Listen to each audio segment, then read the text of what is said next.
Good morning, everybody. Zephyrhills is home to a thriving African-American community.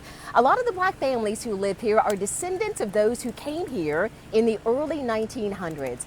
I got a tour of the tight-knit community known as the Quarters and a lesson on its rich history. We are heading to the Quarters. We're coming up on 6th Avenue up here. We got a tour of Zephyrhills and the Quarters courtesy of Inspector Reggie Roberts with the Pasco County Sheriff's Office. Here's the railroad tracks, and this would where the Quarters begin. Reggie grew up here. He used to work for the Zephyrhills Police Department. He knows everybody. If we go somewhere and you mention Wilma, most people will be able to tell you who my mom and definitely my father, they will tell you who they are. And so the village raises the child. Reggie is a descendant of the first black man who put down roots in this community. David Giles is Reggie's cousin. He's also the family historian. Your family was one of the first here in Zephyrhills. The very first black family to live here in Zephyrhills.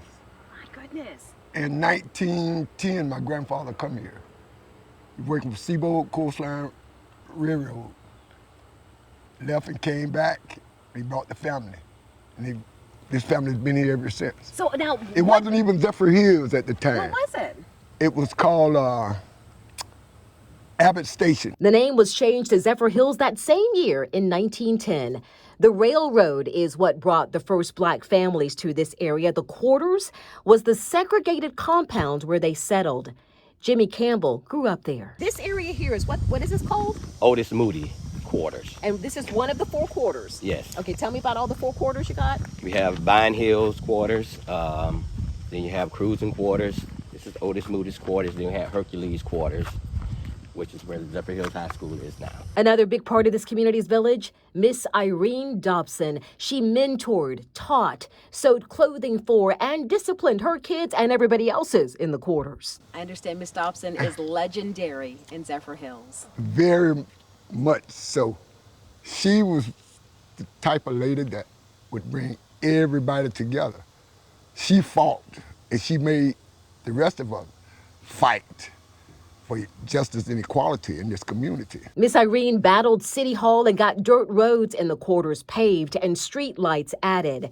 And in 2004, she took on the city once again, this time in a battle that got nationwide attention. She came to me, I was the city manager in Zephyrhills at the time, and she came to me with the idea of renaming 6th Avenue for Martin Luther King Jr. Steve Spenna remembers the long fight that followed. The council voted in favor of changing the name and then changed it back. Today, 6th Avenue remains, but with a commemorative plaque honoring Dr. King. Miss Irene is definitely the queen of the Quarters, and I certainly could not leave Zephyrhills without meeting this legend. Hello, Miss Dobson. How are you? It is a pleasure meeting you.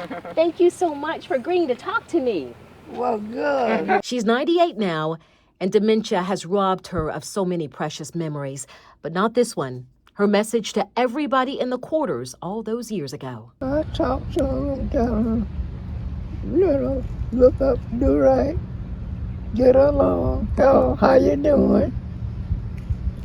All that stuff. You don't want my people to turn your head. Life lessons that will help pave the way for the next generation of leaders like Jimmy, David, and Reggie, who shared with me another valuable lesson learned in the Quarters. My grandmother always told me, be careful the bridge you build because you'll need it to come back over.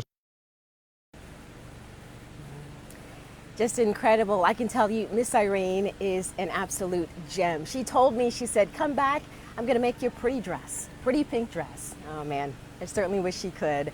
You know what, they do a reunion in the Quarters every year. Started, the first year was last year. This year, 350 people came back. I told them next year in June, I want an invitation. So James, I plan on being there at that Quarters reunion. I know you do. I know how hard you worked on that story, and it was really a fascinating step back into the past there, Greg. Yeah, absolutely. Another thing we learned, the history there in Zephyrhills and how deep it goes back into that part of Pasco County.